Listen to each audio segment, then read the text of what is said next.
Assalamualaikum warahmatullahi wabarakatuh. Perkenalkan, nama saya Hirviana Yesika Sari, NIM 420210014, kelas A, Prodi Pendidikan Biologi. Pancasila adalah dasar negara Indonesia yang terdiri dari 5 sila. Lambang negara Indonesia adalah Garuda Pancasila. Pada bagian tengah burung Garuda terdapat perisai yang berisi lambang sila Pancasila.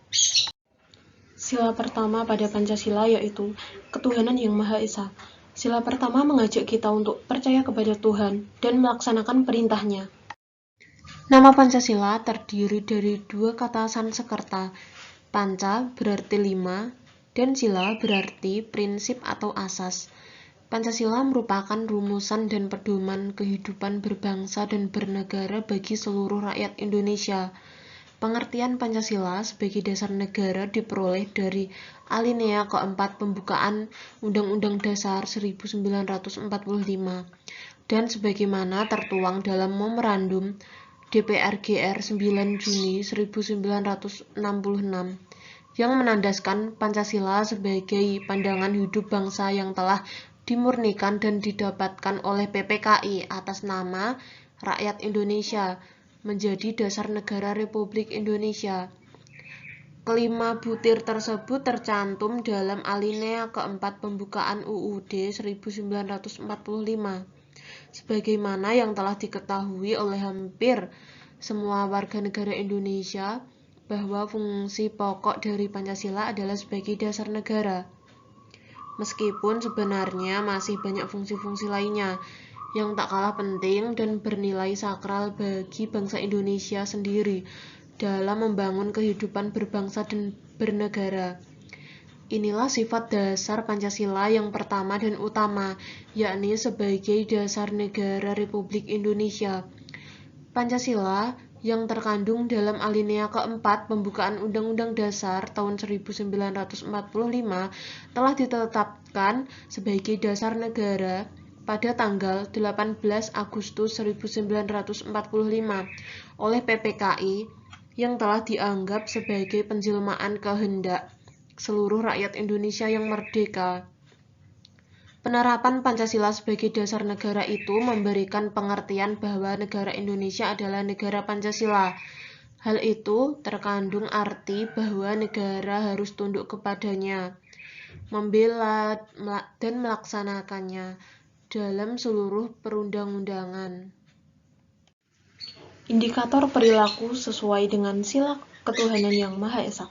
Yang pertama, beribadah sesuai keyakinan masing-masing. Ibadah berasal dari perkataan Arab yang berarti ketaatan, penghambaan, penyembahan, atau pengagungan.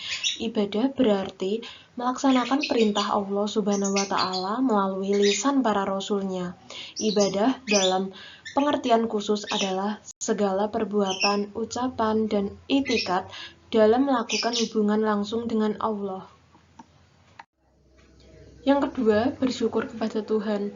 Pengertian syukur dan nikmat berasal dari bahasa Arab. Kata syukur berterima kasih, sedangkan kata nikmat artinya pemberian, anugerah. Mensyukuri nikmat Allah Subhanahu wa Ta'ala maksudnya berterima kasih kepadanya dengan cara mengingat atau menyebut nikmat dan mengagungkannya. Yang ketiga, menghormati pemeluk agama lain.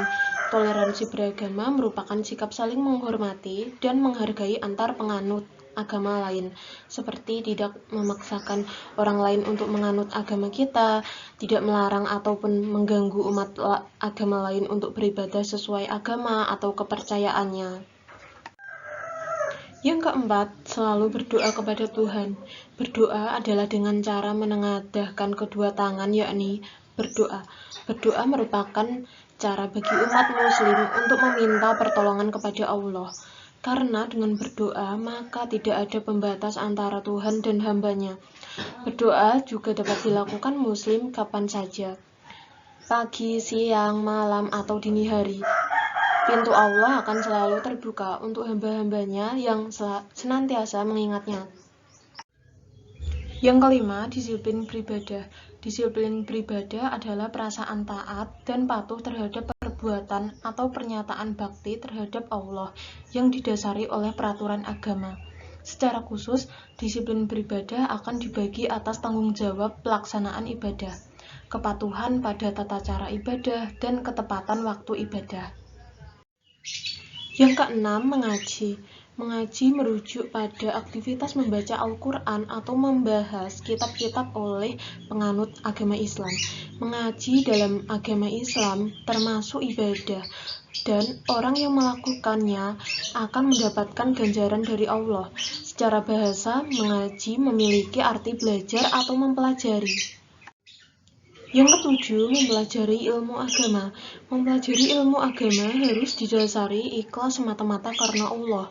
Dengan mempelajari ilmu agama membuat manusia menjadi pribadi yang lebih baik, terhindar dari perbuatan dosa, selalu ingat kepada Tuhan, lebih bersyukur dalam kehidupan, membuat manusia lebih ikhlas. Terima kasih atas perhatiannya, dan apabila ada kesalahan mohon dimaafkan. Wassalamualaikum warahmatullahi wabarakatuh.